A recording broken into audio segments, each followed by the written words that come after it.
প্রিয় NTSC candidates, আজকে আমরা আলোচনা করব অ্যাস্ট্রোনমি রিলেটেড কিছু এমসিকিউ প্রশ্ন ইনশাআল্লাহ। আমাদের অ্যাস্ট্রোনমি বেশিরভাগ ইউনিভার্সিটিতেই 4th ইয়ারে পড়ানো হয় অ্যাস্ট্রোনমি কোর্সটা, এবং সেই কোর্সে আমরা যে এমসিকিউগুলো নর্মালি যে টাইপের এমসিকিউগুলো আসা উচিত সেই কোর্স থেকে, সেই টাইপের এমসিকিউগুলো আজকে আলোচনা করব।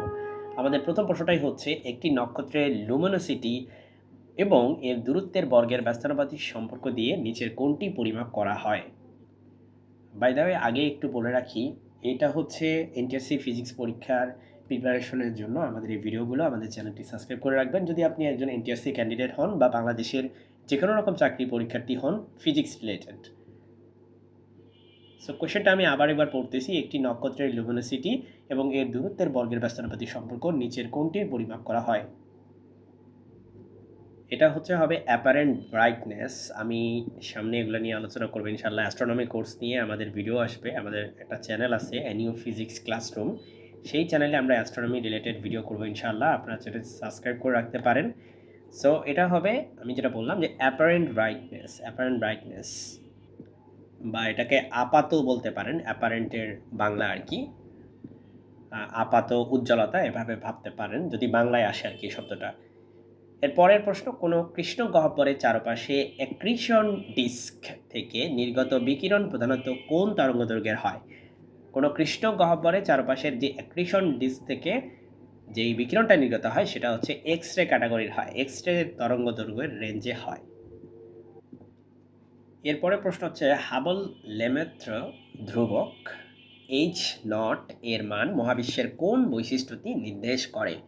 আমরা জানি হাবল লেমেন্থ ধ্রুবক বা শুধু হাবল ধ্রুবক বলে অনেকে, সেটা মহাবিশ্বের প্রসারণের হারকে নির্ধারণ করে বা নির্দেশ করে, যেটাই বলেন। কিন্তু মহাবিশ্বের বয়স যদি আপনি বের করতে চান তাহলে এই কনস্ট্যান্টের উল্টা রাশি নিতে হয়, ঠিক আছে, 1/h0। আবার যদি আপনি মহাবিশ্বের ঘনত্ব বের করতে চান, ডেন্সিটি বের করতে চান, সেটাও কিন্তু এই কনস্ট্যান্ট দিয়ে বের করা সম্ভব। সো অনেকে হয়তো ইমিডিয়েটলি আপনি এটা দেখেই ভাববেন যে এটা তো অবভিয়াসলি সি হবে, কিন্তু আসলে এক্ষেত্রে তিনটাই হবে, কারণ তিনটা জিনিসই এখান থেকে বের করা সম্ভব, তিনটা জিনিসই এটা দিয়ে নির্দেশ করে। তবে অবশ্যই এটা কি দৃষ্টিতে আপনি দেখতেছেন সেটা ইম্পর্ট্যান্ট। তো যাই হোক, এর পরের প্রশ্ন একটি নক্ষত্রপুঞ্জের এইচ আর ডায়াগ্রাম এর মূল ধারার বা মেইন সিকোয়েন্স বাম দিকের উপরের প্রান্তে কোন ধরনের নক্ষত্র থাকে? সো এখন আপনারা দেখতে পাচ্ছেন যে এইচ আর ডায়াগ্রাম, এটার বলতে আসলে বোঝায় হার্টস স্প্রাং রাসেল ডায়াগ্রাম। এটা খুব ইম্পর্টেন্ট ছিল গ্রহগুলা, বিশেষ স্টারগুলার জন্য আর কি। সো আমরা এখন এটার এই পিকচারটা একটু দেখার চেষ্টা করব। তো এই ছবিটা মনে হয় সবাই আঁকছেন যতটুকু, ঠিক আছে, আমার মনে পড়ে আমি তো আঁকছি। আর স্টার নিয়ে কোশ্চেন করতে এখানে এটা কালার, এদিকে লুমিনোসিটি, এদিকে অ্যাবসলিউট ম্যাগনিটিউড, আর এদিকে স্পেকট্রাল ক্লাস। সো ওরা এই প্রশ্নতে যেটা বলছে সেটা যে বাম দিকের উপরের দিকে, তার মানে এই দিকটা নির্দেশ করতেছে। কিভাবে বুঝলাম এখানে খেয়াল করেন, এটা মেইন সিকোয়েন্স, এই সিকোয়েন্সটাই মেইন সিকোয়েন্স, এবং সেক্ষেত্রে মেইন সিকোয়েন্সের এই দিকে কারা আছে, এইদিকে দেখেন টেম্পারেচার অনেক বেশি, আর লুমিনোসিটির যে মান সেটা কিন্তু আপনাদের এইদিকে উপরের দিকে বাড়তেই থাকে, ঠিক আছে, এইদিকে অনেক কম। সো এটা আসলে ব্লু রেঞ্জের যেই স্টারগুলো আছে সেগুলোকে বোঝায়। যাই হোক, এখন আমরা আমাদের কোশ্চেনে চলে যাই। কোশ্চেনে যাওয়ার আগে ওইটা রিলেটেড আরও একটা ছবি আপনাদেরকে একটু দেখে রাখতেছি জাস্ট। যাওয়ার আগে ওই রিলেটেড আরও একটা ছবি আপনারা একটু দেখে রাখেন।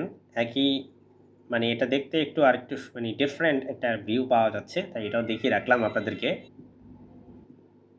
অর্থাৎ আমাদের এই প্রশ্নের উত্তর হবে ব্লু জায়ান্টস বা নীল দানব। তো যাই হোক, এর পরবর্তী প্রশ্ন শোয়ারশিল্ড রেডিয়াস যেটা, সেটা কিসের উপর ডিপেন্ড করে?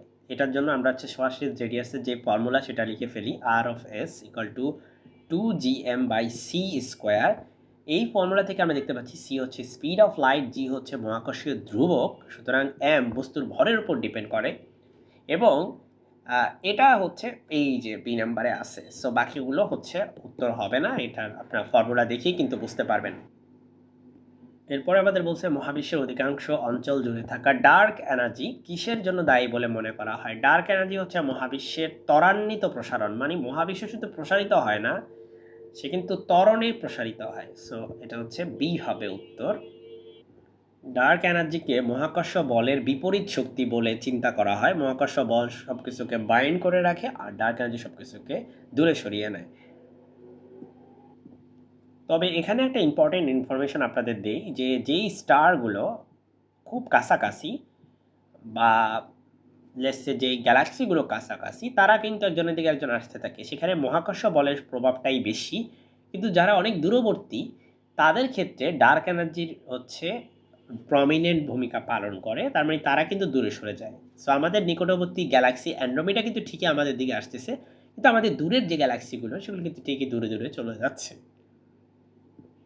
এর পরবর্তী প্রশ্ন কেপলারের তৃতীয় সূত্র নিয়ে, এবং সূত্রটা পাশে দেওয়াও আছে অনুযায়ী গ্রহের কক্ষীয় পর্যায়কাল কিসের উপর নির্ভর করে? সো এটা বুঝলাম না সূত্রটা আমি কেন লিখে দিলাম পাশে। যাই হোক, সূত্র লেখার কারণে আপনার অটোমেটিক উত্তরটা কিন্তু জানাই হয়ে গেছে। এটা হচ্ছে গড় দূরত্ব, যেটাকে আমরা ইংলিশে বলি সেমি মেজর এক্সিস, এটার জন্য আসলে ডিপেন্ড করে। তারপরে সূর্য থেকে গড় দূরত্ব, বি হবে এটার উত্তর। এর পরের প্রশ্ন হচ্ছে নিউট্রন স্টারের ভিতরে পদার্থের যে অতি ঘন অবস্থা থাকে তাকে কি বলা হয়? এটাকে বলা হয় হচ্ছে ডিজেনারেট ম্যাটার। সো এটাকে বোস-আইনস্টাইন কনডেনসেশন বা কনডেন্সড ম্যাটার যেই অবস্থা, সেটা চিন্তা করার কোনো কারণ নাই। তো এরপরে হচ্ছে আমরা দেখতেছি কোয়াজার কি, কোয়েজার বলে অনেকে, যাই হোক কোয়েজার বা কোয়াজার কি। সো কোয়েজার আসলে কি? এটি হচ্ছে একটি অত্যন্ত উজ্জ্বল সক্রিয় গ্যালাকটিক নিউক্লিয়াস। ব্যাপারটা হচ্ছে যে আমাদের যে সুপারম্যাসিভ ব্ল্যাক হোলগুলো আছে সেগুলো হচ্ছে প্রতিনিয়ত স্টারদেরকে গ্রাস করে, মানে খেয়ে ফেলে স্টারদেরকে। সো খেয়ে ফেলে সেটা অত্যন্ত উজ্জ্বল, ঠিক আছে, একটা রূপ ধারণ করে, এটাই হচ্ছে কোয়েজার। লাস্ট প্রশ্ন আজকের, প্যারাল্যাক্স পদ্ধতি ব্যবহার করে সর্বোচ্চ কত দূরত্ব পর্যন্ত নক্ষত্রের দূরত্ব মাপা সম্ভব? এর উত্তর হবে হচ্ছে কয়েক হাজার আলোকবর্ষ। সো আজকের আলোচনা এখানেই শেষ হচ্ছে। আমাদের চ্যানেলটি সাবস্ক্রাইব করে রাখবেন। আমরা খুব শীঘ্রই এনটিআরসির বই বের করবো ইনশাল্লাহ। আমাদের বইয়ের এখন টাইপিংয়ের কাজ চলতেছে। আপনারা যদি আমাদের বইটি নিতে চান আমাদের চ্যানেলটি সাবস্ক্রাইব করে রাখবেন। আমরা এখানে আপডেট দিয়ে দিব বই প্রিপেয়ার হয়ে গেলে। আসসালামু আলাইকুম।